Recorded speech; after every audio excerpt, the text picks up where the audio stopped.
Kak Syah ambil video. Okey dia. Tak ragam. Ya tak? He's actually very sleepy tau.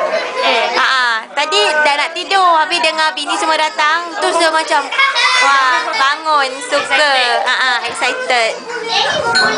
Oh Allah, kecohnya.